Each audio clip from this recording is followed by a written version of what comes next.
ኦኬ እነዚህ የፍትሐ ነገሥት የተተረጎመበት የአረብኛው ቅጂ ወደ እንግሊዘኛ ተተርጉሞ ነው። ይሄ የአሳን ልጅ ሰፋዋይ የሚባለው ሰው የጻፈው ነው። እሱ መቼ የተተረጎመ ይላል? በ1245 እዚህ ከንሲ እዚህ ጋር ማየት እንደምትችሉት ኦኬ ፕሪሊሚናሪ ትራንስሌሽኑን የሰሩት በአብርሃምና በእመቤታችን ቤተክርስቲያን ያሉ ሰዎች ናቸው። ዲስክሌይመር አለው። the Coptic Orthodox does not endorse some statements in በዚህ መጽሐፍ ውስጥ because of the obsolete practice and inaccurate even wrong reference to official church laws. However, the Arabic text is historic document and is referenced in teaching church laws. ይሄ የቤተክርስቲያን ትምህርቶች ላይ እንዴት አድርገው እንደሚጠቀሙበት ምናምን የሚናገር ነው። አንቀጽ 2ን ወስጄ ስንት መጽሐፍትን እንደሚዘረዝር ባሳያችሁ ደስ ይለኛል። ይሄው ኮንሰርኒንግ ቸርች ቢልዲንግ ኤንድ ሪሌትድ ኦብጀክትስ ብሎ ያስቀምጣል። መጀመሪያ አንቀጽ 1 የሚባለው ማለት ነው። አንቀጽ 2 ይሄ ነው። አንቀጽ 2 በአጠቃላይ 46 የብሉይ ኪዳን መጽሐፍትን ያስቀምጣል። ከዛ በኋላ 27 የሐዲስ ኪዳን መጻሕፍትን ያስቀምጣል። ልክ እንደምኑ እንደ ፍትሐ ነገሥት አንቀጽ 2 ማለት ነው። አደራደራቸውም ተመሳሳይ ነው።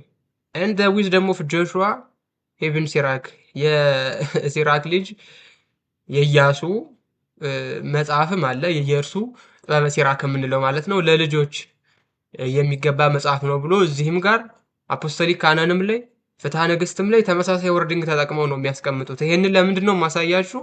ሊቃውንቱ ፍትሐ ነገሥትን ሲተረጉሙት እና ወደ ግዕዝ ሲያመጡት ከግዕዙ ደግሞ ወደ አማርኛ ሲተረጉም ምን ያክል ጥንቁቅ እንደሆኑና ምን ያክል ደግሞ ቃላትን ሳያፋልሱ አደራደር እንኳን ሳያበለሻሹ ቁጭ እንዳደረጉት እንድትረዱ ነው። አሁን ድምር እንድትይዙ የምፈልገው ነገር ምንድን ነው? ይኸው the holy books we are commanded to accept in the holy church ይላል። አሁን ይሄ የተሰራው ለነማን ነው እያለ ነው? ሁሉም ሰው ሊቀበላቸው የሚገባ መጽሐፍት ናቸው። እነዚህ በቅዱስ ቤተክርስቲያን ውስጥ ሁሉም ሰው ሊቀበላቸው የሚገባ ቅዱሳት መጽሐፍት ናቸው ይላል። ኦኬ እየተከታተላችሁ ነው? ትናንትና ቀኖና ሲሰራ ምን ብለን ነበረ? የምታስታውሱ ከሆነ ቀኖና ሲሰራ ልክ አፖስቶሊክ ኮንስቲቱሽን ላይ እንዳለው ማለት ነው። አንደኛ ለማንበብ ለንባብ የሚመጥኑ ተብለው የሚሰጡ አሉ፣ ለሁሉም ሰው ማለት ነው። ሁለተኛ ለክሌርጂ ወይም ለዚህ ለቤተክርስቲያን ለአስተዳደር ብቻ ተመርጠው ካኖናይዝ የሚደረጉ መጽሐፍት ደግሞ አሉ። ለአስተዳደር ብቻ ተብለው ተመርጠው የሚቀመጡ መጻሕፍት አሉ እና እነዚህ ሁሉም በቤተ ክርስቲያን ሁሉም ሰው ሊቀበላቸው የሚገባቸው ቅዱሳት መጻሕፍት ናቸው ብሎ ነው የሚያስቀምጠው። አሁን ተመልከቱ፣ ቁጥር እንድትቆጥሩ ከኔ ጋር አብራችሁ። ኦኬ ኦልድ ቴስተመንት ቡክስ ቶራ አለ። ቶራ ማለት ያው ብሉይ ኪዳን እንደማለት ነው። ቡክስ ኦፍ ሞዘስ ስንት ናቸው? አምስት ናቸው። ኦኬ 5 ቀጠለ። የኑን ልጅ የጆሹዋ መጽሐፍ 6፣ ነገሥት 1 7፣ ሩት 1 8፣ ጁዲት 1 9፣ መጽሐፈ ነገሥት 2 መጽሐፈ ነገሥት አለ 11 1 እና 1 አለ 11 እና 2 13። ዜና መዋዕሎች አሉ 2 ናቸው 15። የእዝራ መጽሐፍት አሉ 2 እዝራና የነህምያና የእዝራ አሁንም ማለት ነው። እየደመራችሁ የአስቴር መጽሐፍ አለ፣ የኢዮብ መጽሐፍ አለ፣ የዳዊት መዝሙር አለ፣ የሰለሞን መጽሐፍት አሉ። 5 ቦክስ ይላል።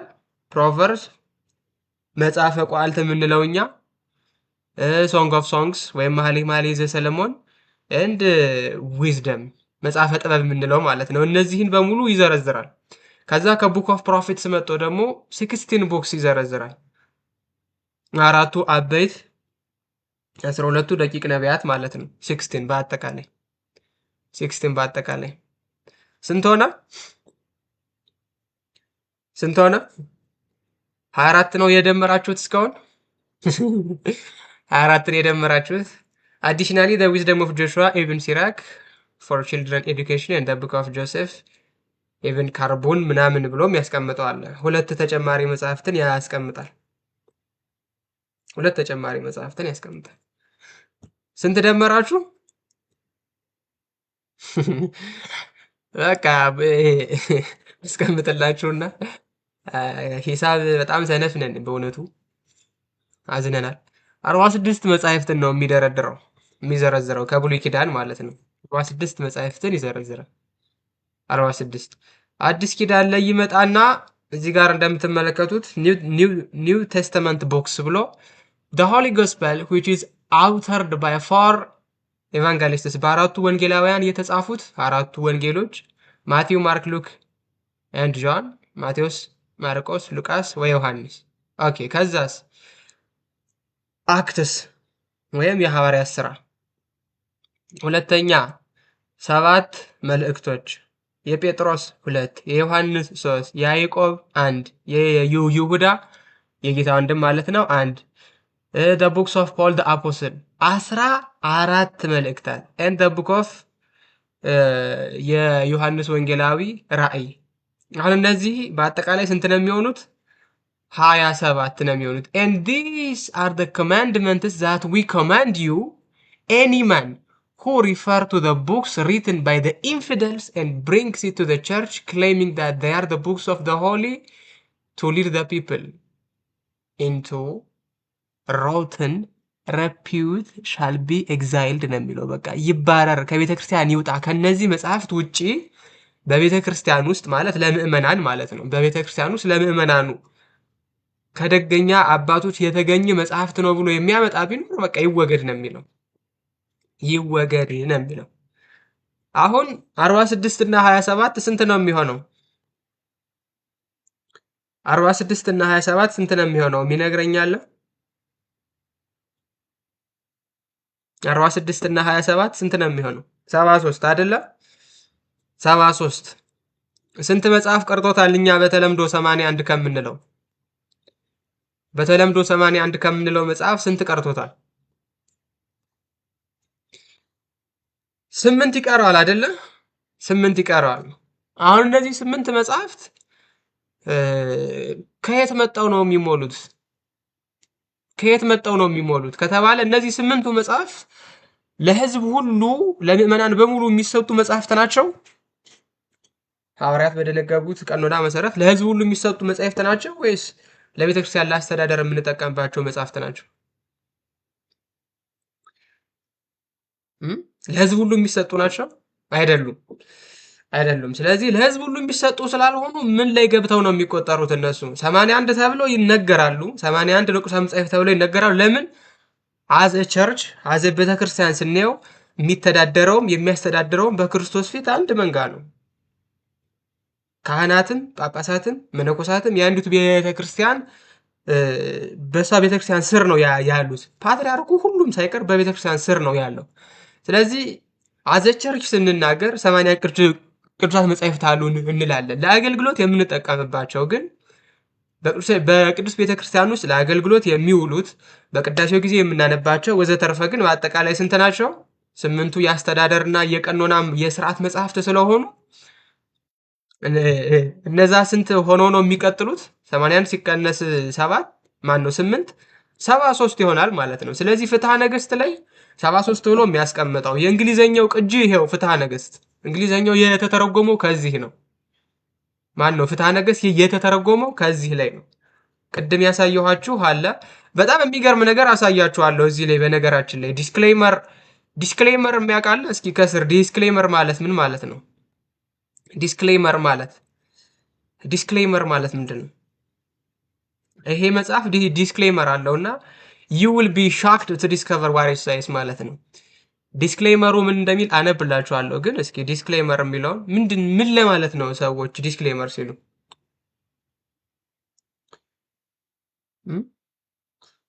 ኦኬ ማስጠንቀቂያ፣ one way to go about it፣ ማሳሰቢያ። እሺ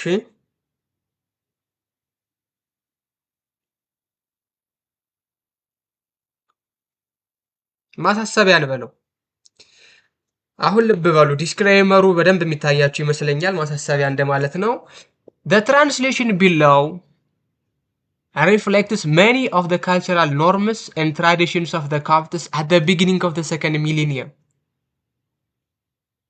አና ዶሚኒ ማለት ነው። አሁን ተመልከቱ በሁለተኛው ሚሊኒየም የግብጽ ቤተክርስቲያን የነበራትን የኮፕት ቤተክርስቲያን የነበራትን እንትን በደንብ አድርገው ያሳያል ይላል። These traditions are reflections of the Coptic society at the pivotal time በቃ የግብጽ ቤተክርስቲያን እንደ ፀሐይ እያበራች በነበረችበት ሰዓት የነበረውን ነገር የሚያሳይ ነው አለ። የቱ ፍትሐ ነገሥቱ ማለት ነው። የግብጽ ቤተክርስቲያን ምን ላይ ፒቮታል ታይም በቃ በጣም ከፍተኛ ደረጃ ላይ ደርሳ በነበረበት ሰዓት የተጻፈ መጽሐፍ ነው፣ የወጣ ስርዓት ነው፣ የወጣ ህግ ነው ማለት ነው። 500 years after the Islamic conquest of ግብጽ ከግብጽ በእስልምና መያዝ በኋላ ግን many of these customs and traditions have been long forgotten and even explicitly denounced by the Coptic Church. Do you see it? ነገር ግን በእስላሞች ቀኝ ግዛት መገዛት ከጀመሩ በኋላ እስላሞች ግብጽን ከተቆጣጠሩ በኋላ እነዚህ አሁን እኛ ፍትሐ ነገሥት ብለን ከምንጠቅሳቸው መጽሐፍት ውስጥ አብዛኞቹ ተረስተዋል። እንዲሁም ቤተክርስቲያኗ የግብጽ ቤተክርስቲያን ያጸደቀችውን ህግና ስርዓት ሁሉ ዲናውንስ አርጋዋለች ይላል። do you see it? ዲናውንስ አርጋዋለች። ማስጠንቀቂያው አሁን ይሄ ምንን ነው የሚያሳየው? ጸሐፊዎቹ እያስጠነቀቁ ያሉት ቀኖናችን እንዲህ ከሆነማ እኔ ዲያቆን አይደለሁም፣ እኔ ካህን እኔ እንዴ ነኝ ምናምን እየተባለ ምዕመኑ ውስጥ ክፍል እንዳይኖር የተሻሻለ እጅግ በጣም ብዙ ነገር ስላለ በፍትሐ ነገሥቱ አሁንኛ ፍትሐ ነገሥት በምንለው ማለት ነው በዛ ስርዓት እየኖሩ እንዳልሆነ ነው ዲስክሌመሩን እያስቀመጡ ያሉት። ገብቷችኋል? የኛ ቤተክርስቲያን እንደዚህ አይነት ማሻሻል አድርጋ አታውቅም። ጥንት የነበረውን ስርዓት ይዘው ቀጥላለች። ጥንት የነበረውን ስርዓት ማለት ነው። ምክንያቱም ቀኝ ተገዝተን አናውቅማ አብራዘ ማንም መጦ ሊያሻሽልብን ስላልቻለ ነው። ማንም መጦ ማለት ነው። የነሱ ዲስክሌመር በቃ እንዳያችሁት ነው። ቤተክርስቲያኖች ጭራሽ ዲናውንስ ሁሉ ያረገችው ቀኖና አለ። የት? እዛው ፍትሐ ነገሥቱ ላይ ማን ባጸደቀው? ፒቮታል በሆነው ታይም በጣም ከፍተኛ ደረጃ ላይ ደርሰው በነበረበት ጊዜ የሰሩትን ቀኖና አፈራርሰውታል ራሳቸው ማለት ነው። አብዛኞቹን ቀሲስ መብራቱ ኪሮስ በኋላ ላይ እንደማሳያችሁ ፔፐራቸውን ሲጽፉ ይችን ነገር የዘለሏት ይመስለኛል። ለመጥቀስ ሞክረዋል፣ ግን ስቲል ደስ በማይል ሁኔታ ነው የተጠቀሰው። ለኢትዮጵያ ቤተክርስቲያን ሊቃውንት ያለው ነገር ፐርሰናሊ አልወደድኩትም። እኔ ኦኬ ፐርሰናሊ አልወደድኩትም። ለምን እንዳልወደድኩትም ማሳየት ስለምችል በኋላ አሳያችኋለሁ። ዲስክሌመሩ ገብቷችኋል? ማስጠንቀቂያው ምንን ለማስጠንቀቅ እንደሆነ ገብቷችኋል? ዲስክሌመሩ ወይም ማስጠንቀቂያው በጣም ከፍተኛ ደረጃ ላይ የነበሩበት ዘመን ላይ የሰሩትን ቀኖና አሁን በዛ ደረጃ እንዳጠብቁን እያሉ ነው። በቃ በጣም ሸርሽረናዋል። ኦኬ በጣም ስለወረድን በዚህ ደረጃ እንዳጠብቁን እያሉ ነው። የኢትዮጵያ ቤተክርስቲያን ግን ፒቮታል በነበረው ሰዓት የተሰራውን ቀኖና ጠብቃው ይዛው መጣለች። እስካሁን ድረስ አልወረደችም። ከዛ ከፍታዋ በዛው ከፍታዋ ልክ ነው ያለችው ቤተክርስቲያናችን። እኛ የገዛን የለም፣ ከቀኖናችን ሸርተት ያደረገን የለም። ማንም መጥቶ እንዲያርጉ ብሎ ያዘዘብንም የለም። እንደተሰራ አለ። እግዚአብሔር ይመስገን አሁን እየፈረሰ ነው። እግዚአብሔር ይመስገን። እግዚአብሔር ይመስገን አሁን እየፈረሰ ነው። መቼስም አይፈርስ የለም። እንግዲህ እናመስግን እንጂ ምን እናርግ? Nevertheless, the preservation and the study of such writings is very beneficial in understanding this important stage of the Copts history. ነገር ግን የኮፕቲክ ቤተክርስቲያንን ታሪክ ለመረዳት እንደዚህ አይነት ጥናታዊ ጽሁፎችና መጽሐፍት እጅግ በጣም ጥቅማቸው ጎላ ያለ ነው ብሎ ያስቀምጣል። ኦኬ ጥቅማቸው በጣም ጎላ ያለ ነው ብሎ ያስቀምጣል ማለት ነው። አሁን ስለዚህ የኢትዮጵያ ቤተክርስቲያን ቀኖና ለምን ተለየ? የኢትዮጵያ ቤተክርስቲያን እንትን ለምን ተለየ ያላችሁ ለምትጨቃጨቁ ሰዎች ታዲያ በቅኝ ግዛት ተገዝተው ቀኖናቸውን ከጣሉት ጋር እኩል እንሆን ነው የምትሉን? ሀበሻ እኮ ምን አለ ይባላል፣ የሆነች ቀልድ ነገር አለች። እግዚአብሔር ሁሉንም ህዝቦች ጠራና ምን ላርግላችሁ ምናምን ይላቸዋል። ከዛ ፈረንጁ ሄዶ እውቀት ስጠኝ አለ። እውቀት ተሰጠው። ቻይናው ሄደ ምን ልስጥህ ለእኔ ደግሞ እንደው በቃ ጥበብ ማትስ ምናምን ስራ ትፈልጋለሁ አለ። እሱ ተሰጠው። ኢትዮጵያዊው ተራው ደረሰና ኢትዮጵያዊው አንተስ ምን ልስጥህ ሲለው ግራይኔን ብታጠፋልኝ አለው። እንዴ ዋት ምናምን ብሎ እንዴት ማለት ነው? ግራይኔን እንድታጠፋልኝ ነው የምፈልገው። እሺ ብሎ አጠፋለትና ለምንድን ነው ግራይኔን አጥፋልኝ ያልክ ይለዋል። ጓደኛዬ ቀኝ አይኑ ስለጠፋ ሙሉ በሙሉ ዕውር እንዲሆን ነው አለ ይባላል። በቃ ምቀኝነት ትጠላለህ። በቃ እንዲህ አይነት ማይንድ ሴት ያላቸው ክርስቲያኖች አሉ። አ? እገሌ ደንባራ ነው እኔ ማብሬ ካልተደናበርኩ የሚሉ ማለት ነው። ቤተክርስቲያናችን ለምን በከፍታ ተገኘች የሚመስል አይነት። በእርግጥ ባለማወቅ ሊሆን ይችላል፣ ግን በቃ ሰዎች ተገደው ቀኖናቸውን ከቀየሩት አብያተ ክርስቲያናት ጋር እኩል እንሆን የሚሉ ማለት ነው። እኩል እንሆን የሚሉ ሰው ቤተ ክርስቲያናችን በነበረችበት ከፍታ እንዳለች ነው። እሱን እንድታውቁ ያስፈልጋል። ሌላው 8ቱ የስርዓት መጽሐፍት ከሌሉ ቅዳሴም ክህነትም ምንም አይነት ነገር ሊኖር አይችልም። በነገራችን ላይ ቅድም የቀሲስ መብራቱ ኪሮስ እንትን ላይ ያልወደድኩት ክፍል አለ ያልኳችሁ ምን መሰላችሁ? እንደ ሰጀስሽን የሰጡት ክፍል አለ 81 ለመምጣት በእርግጥ ብዙ እንትን ብለዋል፣ ብዙ ጥረዋል። እሱን ማድነቅ እፈልጋለሁ። የሰጧቸው ሪከመንዴሽኖች አሉ፣ በጣም ደስ የሚሉ ሪከመንዴሽኖች ናቸው። እነዚህ አፖክሪፋል ቦክስ የሚባሉትም ከየት እንደመጡ ወዘተርፈ ለማስቀመጥ የሄዱበትን ርቀት በጣም አደንቃለሁ። ኦኬ እሺ ምን አይነት እሺ ሲሉ በምሪት ጽፋ እሺ እኛ በምሪት ቢጽፉ ይመለከተናል። እሺ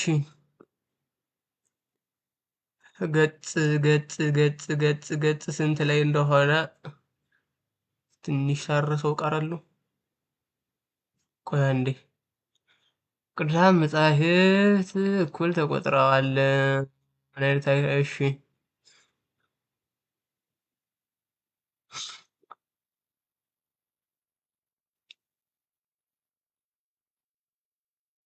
ኦኬ ፒሽታ ያው እኮ ነው የነሱ ትርጉም ነው።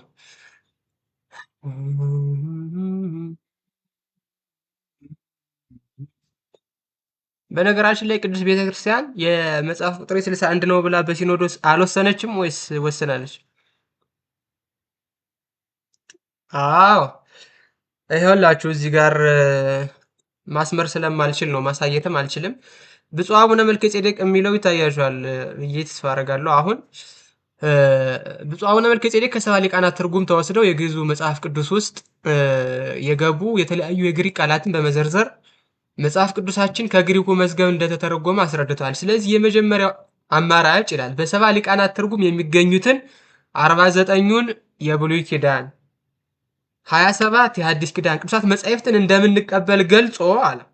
ይህን የቅዱሳት መጻሕፍት ቀኖና በቅዱስ ሲኖዶስ ምልዓተ ጉባኤ ማጽደቅ ነው። ማጽደቅ አሁን ከላይ የዘረዘራቸው 8ቱ የሥርዓት መጽሐፍት አሉ። 8ቱ የሥርዓት መጽሐፍት ለመኖራቸው አፖስቶሊክ ኮንስቲቱሽንም ከሌሎችም ቦታዎች ያየነው ጉዳይ ስለሆነ ወደዛ ተመልሰን አንሄድም። ስርዓተ ጽዮን ምናምን እነ መጽሐፈ ሲኖዶስ መቼ ሐዋርያት ጻፉት፣ ምን ሊያደርጉ ጻፉት የሚለውን ዝርዝር ጉዳይ እዛ ላይ ስላለ ማየት ትችላላችሁ። ቀጠለና የኢኦተቤክ ወይም የኢትዮጵያ ኦርቶዶክስ ተዋሕዶ ቤተክርስቲያን ከላይ የተዘረዘሩትን 8 የስርዓተ ቤተክርስቲያን መጻሕፍት ከሐዲስ ኪዳን ቅዱሳት እኩል የምትቀበል በዓለም ብቸኛዋ ቤተክርስቲያን ናት ይላል። አያችሁ፣ 8ቱን ጨምራ የምትቀበል ብቸኛዋ ቤተክርስቲያን ናት። እነዛን እንደ ቅዱስ መጽሐፍ የሚቀበላቸው የለም ለማለት ነው። ይህንን ደግሞ ቀጥሎ ምን ይላል? በዓለም ብቸኛዋ ቤተክርስቲያን አካል። ስለዚህ ቀኖናውን የሚያጸድቀው የቅዱስ ሲኖዶስ ጉባኤ እነዚህ መጽሐፍተ ስርዓት ከቅዱሳት መጻሕፍት ጋር መቆጠር እንደማይገባቸው በግልጽ ሊወሰን ይገባል ይላል። አያችሁት?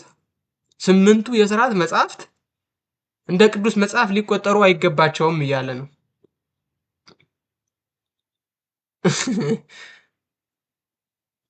አይ ቲንክ የሚነበባችሁ ይመስለኛል። በግልጽ ሊወሰን ይገባል። ከዚያ በኋላ ብሎ ደግሞ ቀጣይ እንትንም ያስቀምጣል። የመፍትሄ ሐሳብ ለበለው የግራ ማጋቢያ ሐሳብ እኔ አላውቅም። የምን ሐሳብ እንደምለው አላውቅም እኔ ቱ ቢ ኦነስት። እነዚህን ቅዱሳት መጻሕፍት ሪጀክት ያደረገ ሊተራሊ አንድም ቸርች የለም። አንድም ቸርች የለም። አንድም ቸርች ማለት ነው። እነዛ ካኖናይዝ አድርገው ምዕመናን ሊያነቧቸው የሚገባቸው መጻሕፍት ናቸው ብለው አልወሰኑም። ለምን? ስላልሆኑ ከመጀመሪያው። የኢትዮጵያ ቤተክርስቲያን ግን ቅዱስ መጽሐፍነታቸውን አምና ተቀብላ ኦኬ እነዚህማ ሐዋርያት ያጸደቁት ቀኖና ነው፣ ሐዋርያት የሰሩት ስርዓት ነው ብላ ሐዋርያት ደግሞ የሰሩት ስርዓት መቼስ የእግዚአብሔር ሐሳብ ለመሆኑ ምንም አይነት ጥርጥር ምንም አይነት ነቅ ሊኖርበት አይችልም። ስለዚህ ስምንቱን የሥርዓት መጻሕፍት ለምዕመናን ምንም እንኳ ባትሰጥም ለጳጳሳትና ለአስተዳደር ለቀኖና ቤተክርስቲያን እየተጠቀመች እንግዲህ ለዘላለም ትኖርበታለች፣ ዓለም እስከሚያልፍ ድረስ ማለት ነው። ምዕመናን አያነቧቸውም ማለት ግን ቅዱሳት አይደሉም ማለት ነው። ቅዱሳት መጽሐፍት አይደሉም ማለት ነው። ሙሉ ፔፐሩ ብዙም አልቀበላችሁ ሀሳቦች አሉ፣ ግን ይሄንኛው በጣም ስትራይክ ስላደረገኝና ለሁሉም ሰው ግልጽ ይሆናል ብዬ ስላሰብኩ ነው ይሄንን ያሳየኋችሁ። ፔፐሩን ብታነቡት ጥሩ ነው፣ ታተርፉበታላችሁ። ጥሩ መጽሐፍ ነው። ነገር ግን እንደዚህ አይነት ትንሽ ወጣ ያሉ ሀሳቦች ደግሞ አሉበት። ትንሽ ወጣ ያሉ ሀሳቦች አሉበት። በእርግጥ አቆጣጠር ላይ አንዳንዶቹ ሁለቱን መጽሐፍ ነጥለው፣ አንዳንዶቹ ሁለት መጽሐፍ ደምረው አንዱን ሁለት ሁለቱን አንድ እያደረጉ የሚቆጥሩ ይኖራሉ። እኛ ቁጥር ላይ ችግር የለብንም። ቁጥር ላይ ችግር የለብንም። በአዝሎንጋስ መጻሕፍቱ ቅዱሳት መጻሕፍት ተብለው ተመድበው እስካሉ ድረስ ዘፍጥረትንም ዘሁልቁንም ዘዳግምንም ዘሌዋውያንም ምናምን አንድ መጽሐፍ ብለህ ብትቆጥረው እኔ ችግር የለብኝም። ግን አንዲትም ነጥብ አንዲትም ቃል ሳታስቀር መቀበል አለብህ ከነዛ መጽሐፍት ውስጥ። በነገራችን ላይ እነዚህ ስምንቱን መጽሐፍ ቅዱስ ብዬ አልቀበልም ማለት ታዲያ ካህን በምን ስርዓት ነው ካህን የምትሆነው? ክህነትህ በማን ስርዓት ተሰጠ? እንደዛ ከሆነም ፍትሐ ነገሥት በእንተ ካህናትን ዲራይቭ ያደረገው ከነዚህ አይደለም? ከአፖስቶሊክ ኮንስቲቱሽንስ አይደለም?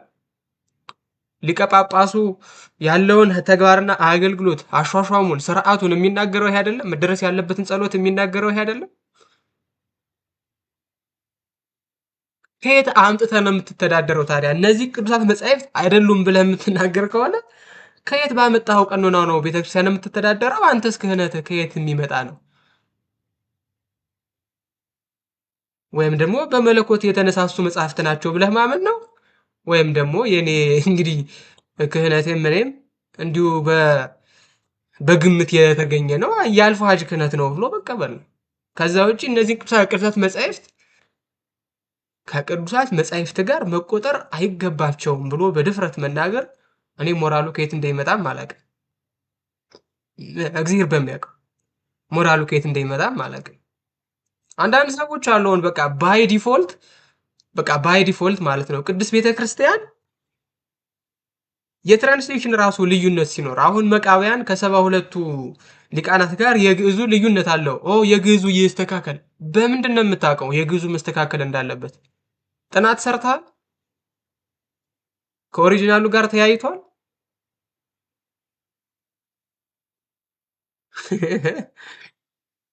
ጥናት ተሰርቶ አለ እንደዛ የሚል ሲቀጥል ፍትሐ ነገሥት ስንት ቀኖናዎችን ሪፈር እንዳደረገ አንዴ ላሳያችሁማ ስሙትላችሁ። ማለት በጣም ነው የምትደነቁት። ፍትሐ ነገሥቱ ስንት መጽሐፍ ሳይት እንደሚያደርግ ማለት ነው። አይ ዶንት ቲንክ ዲስ ኢዝ ይሄውና አላችሁ። ይሄ ፍትሐ ነገሥት ንባቡና ትርጓሜው ነው። ፍትሐ ነገሥት ንባቡና ትርጓሜው ነው። ብፁዕ ወቅዱስ አቡነ ጳውሎስ ፓትርያርክ ሊቀ ጳጳሳት ዘኢትዮጵያ ወዕጨጌ ዘመንበረ ተክለ ሃይማኖት በሆኑ በስድስተኛው ዓመት ለአምስተኛ ጊዜ ታተመ ነው የሚለው። እኒህ ናቸው ብፁዕ አቡነ ጳውሎስ፣ ያው የምታውቋቸው ናቸው። አሁን እዚህ ፍትሐ ነገሥት ላይ ያሉትን ቀኖና ከየትኛው ካነን ከየትኛው ምንጭ እንዳገኘ ዘርዝሮ ሊያስቀምጥ ነው። ፍትሐ ነገሥቱ ዘርዝሮ ሊያስቀምጥ ነው።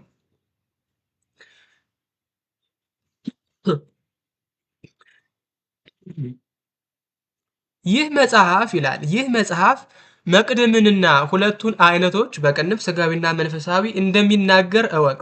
መቅድሙ ስለ ሁለቱ ክፍሎች ይናገራል። መጀመሪያው እነሆ አስቀድሞ ተነገረ። ሁለተኛው መጽሐፍትንና ይህ መጽሐፍ የሰበሰባቸውን ቀኖናት በመጥቀስ ምልክቶቻቸውንም በመግለጽ ተናገረ። የአምላክ መጽሐፍት ግን የወንጌል ፊደል ምልክት ጀ ነው። የግብረ ሐዋርያትና የሐዋርያት ምልክታቸው መጽሐፉን ጽፈው ያኖሩት ሰዎች ስም ነው። የጳውሎስ መልእክታት ምልክታቸው በአገሮቹ ስም እያለ አሁን ቀኖናትን ሊዘረዝር ነው። የቀኖና መጽሐፍ መጀመሪያቸው ሐዋርያት የሰሯት ናት አለ። ስርዓተ ጽዮን የሚባለው ማለት ነው። ሐዋርያት የሰሯት ናት። እነርሱ ከእርገትና መንፈስ ቅዱስ በእነርሱ ላይ ከወረደ በኋላ ለስብከት ከመበተናቸው አስቀድሞ በጽርሐ ጽዮን ተሰብስበው ሳሉ የሰሯት ሕግ ናት። ንስጥሮሳውያንና መለካውያን ይህንን ከግሪክ ወደ አረብኛ ለመተርጎም ደከሙ። እርሱም በያዕቆባውያንና በሶርያውያን ዘንድ አሁን አለ። እርሱም ተጽፏል። በመለካውያን ዘንድ ቁጥሩ 30 ነው። የፊደሉ ምልክት አይን ነው ይላል። አይን ነው። ሁለተኛው ቀኖና ሐዋርያት ዳግመኛ ያዘጋጁትና የሊቀ ሐዋርያቱ የጴጥሮስ ደቀ መዝሙር በሆነ በቀሌምንጦስ እጅ ወደ ምዕመናን ሁሉ የላኩት መጽሐፍ ነው። አሁን ተመልከቱ፣ ሁለት ቀኖና ጠቀሰ ማለት ነው። ሶስት መጽሐፍ። ሶስተኛው መጽሐፍ በግብፃውያን ዘንድ ዲድስቅልያ በመባል የታወቀ ነው። አራተኛው ጴጥሮስ ወደ ቀሌምንጦስ የላከው መልእክት ነው። አምስተኛው የጉባኤ ቀኖና ከሐዋርያት በኋላ የገላትያ አገሮች ክፍል በሆነች በእንቆራ ከተማ የተሰበሰቡት ሊቃውንት የጻፉት የጉባኤዎች ተቀዳሚያቸው ነው። ቁጥራቸው 12 ኤጲስቆጶሳት ነው። በልዩ ልዩ ክህደት ምክንያት ፍርሃት በበዛበት ዘመን ተሰበሰቡ። ቁጥሯ በግብፅ መጽሐፍ 25 ቀኖና ነው። ምልክቷም ስሟ ነው ይላል።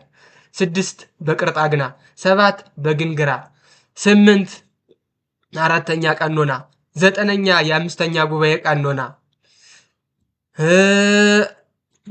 ሁለተኛ ቀኖና ነው ያንኛው። ሁለተኛ ብዙ ጥቅም አለበት የሚለው የዘጠነኛው ቀኖና ሁለተኛ ክፍል ነው። 10 በሎዶቅያ የተደረገ የስድስተኛው ጉባኤ፣ 11 የሰባተኛው ጉባኤ ቀኖና ነው። ቁጥራቸው 150 የሚደርሱ ኤጲስቆጶሳት የተሰበሰቡበት ማለት ነው። 12 የሮሜ ኤጲስቆጶስ የአቡሊዲስ ቀኖና ነው። 13 የቂሳሪያ ኤጲስቆጶስ ታላቁ ቅዱስ ባስልዮስ ስለ ክህነት፣ ስለ ምንኩስና፣ ስለ ጋብቻና ስለሚመስለው የጻፈው ቀኖና ነው። 14 በውስጧ ዓለማውያን ስርዓቶች ያሉባት ናት። ይቀጥላል። የአንዱ ቀኖና ክፍል ነው ይሄ ሁሉ። ስንት ዘረዘረ ማለት ነው? ስንት ዘረዘረ? 14 ቀኖናትን 14 ጉባኤዎችን ዘርዝሮ ነው ፍትሐ ነገሥት እያስቀመጠ ያለው። ከ14ቱ ጉባኤዎችና ቀኖናዎች ውስጥ ኢትዮጵያ ውስጥ የተደረገ አንድም ጉባኤ የለም ከተጠቀሱት መካከል ማለት ነው። ይሄ ምንን ነው የሚያሳየው ነው? ይሄ ምንን ነው የሚያሳየው? ይሄ ምንን ነው የሚያሳየው?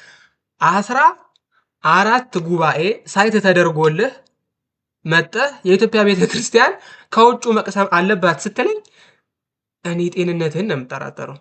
14 ጉባኤ እኮ ሳይት ተደርጓል። እዚህ ውስጥ ያለው ቀኖና ከነዚህ ውስጥ የወጣ ነው ተብሎ ማለት ነው። ለምሳሌነት ወሰድን አየን፣ ፍትሐ ነገሥት የእንግሊዘኛውን ትርጓሜ አየን። እንግሊዘኛው ትርጓሜ ምንም ነገር ሳይሸራረፍ ነው ቁጭ ያደረገው። እነሱ ግን እንደሸራረፉ በራሳቸው አንደበት የመሰከሩበትን ደግሞ አየን። በራሳቸው አንደበት የመሰከሩበትን ደግሞ አየን። ምን ብለው መሰከሩ? ቅድም ያነበብንላችሁ ዲስክሌመር ላይ ያነበብ ነው ማለት ነው። ዲስክሌመር ላይ ያነበብ ነው። አሁን ከዚህ ምንድነው የምንረዳው? ከዚህ ምንድነው የምንረዳው? ሁለት ነገሮችን እንረዳለን። መጀመሪያ ቀኖና ካኖናይዜሽን የራሱ የሆነ ሜቶዶሎጂ አለው። ከተደራሲው አንጻር አንድ፣ ሁለተኛ ከመጽሐፉ አንጻር ሲቀጥል አንድ ነገር ካኖናይዝ ተደረገ ማለት ቋሚ ጸሐፊ ያለው ማለት አይደለም። ለምሳሌ መጽሐፈ ሲራክ ጸሐፊ ያለው አንድ ሰው ጸሐፊ ያለው መጽሐፈ ሲራክ የተወሰነ ጸሐፊ ያለው ልክ እንደ ኢሳይያስ፣ ሕዝቅኤል፣ ዳንኤል፣ ማቴዎስ፣ ማርቆስ፣ ሉቃስ ልክ እንደነዚህ አንድ ጸሐፊ ያለው ወይስ የለውም? እስኪ ንገሩኝ። የሲራክ መጽሐፍ ማለት ነው መጽሐፈ ሲራክ አለው ወይስ የለውም? ከስር ንገሩኝ።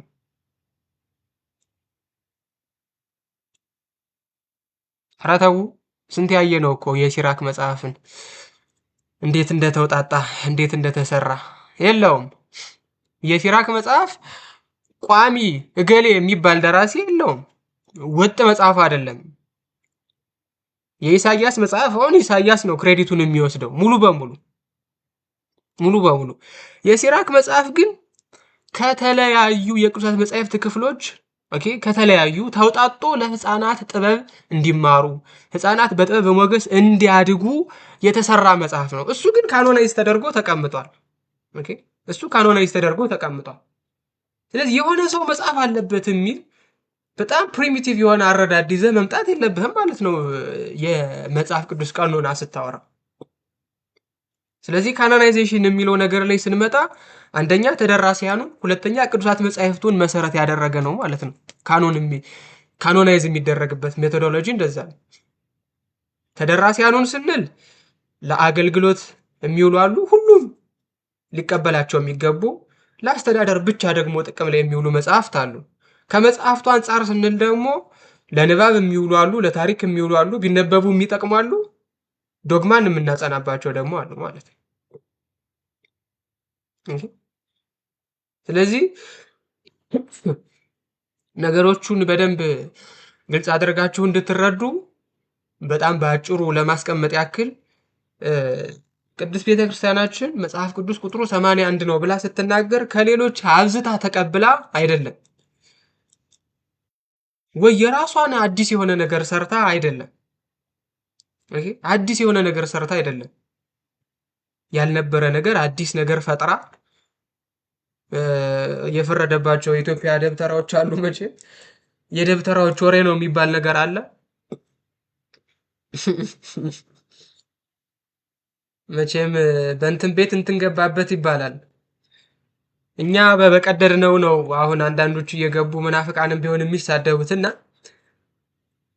እንደው በዘፈቀደ የተሰራ ቀኖና አለመሆኑን ቅዱሳት መጻሕፍት ቀኖናቸው ከምንጩ ጀምረን ስንመለከተው ያልተሸራረፈ ያልተገዳደፈ መጻሕፍት ያልጠፋባት ስርዓት ያልተፋለሰባት ቅድስትና ንጽሕት ቤተክርስቲያን ሆና የምናገኛት የኢትዮጵያ ቤተክርስቲያን ነው። የኢትዮጵያ ቤተክርስቲያን ነው። አይ ቲንክ እስከዚህ ድረስ ጥያቄ ያለው ሰው ካለ ላስገባ፣ ወይም ያወራሁት ነገር ግልጽ ካልሆነም ጥያቄ ልቀበል።